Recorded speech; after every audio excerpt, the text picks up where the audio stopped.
ഞാൻ 4ാം ക്ലാസ്സിൽ പഠിക്കുന്നു. മലയാളത്തിന് കല്ലുകളും തൊടികളും കൊന്നപ്പോഴും വളർന്നും എല്ലാം മനുഷ്യർക്ക് നൽകിയ ശ്രീ വൈലോപ്പള്ളി ശ്രീധരൻ മേനോന്റെ മാമ്പഴം എന്ന കവിതയാണ് ഞാൻ ചൊല്ലാൻ പോകുന്നത്.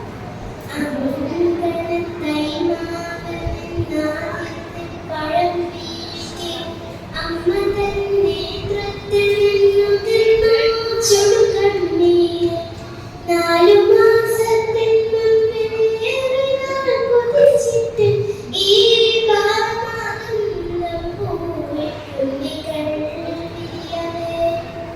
അമ്മതൻ മണിക്കുട്ടൻ പൂത്തി കത്തിച്ചപ്പോ അമ്മല ചെണ്ടും നൊടി ചാപ്ലാകെ ചടുത്തെത്തി ചൊടിച്ചു മാതാവപ്പോഴും നികൾ പെരിഞ്ഞു ഓടിച്ചു കളഞ്ഞല്ലോ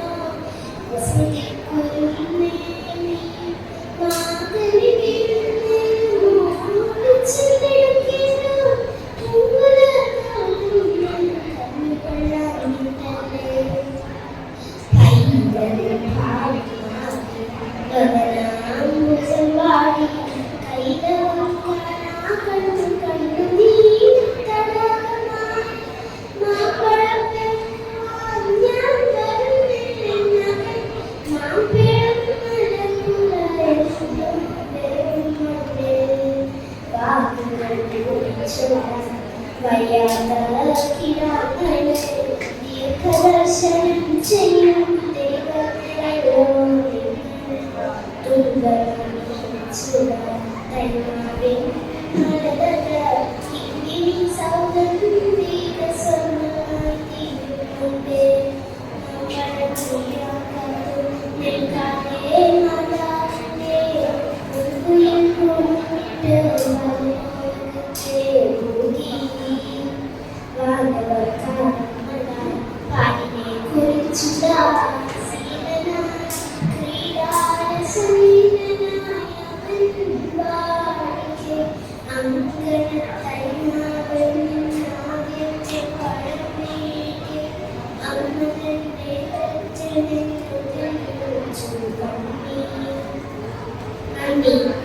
But thankfully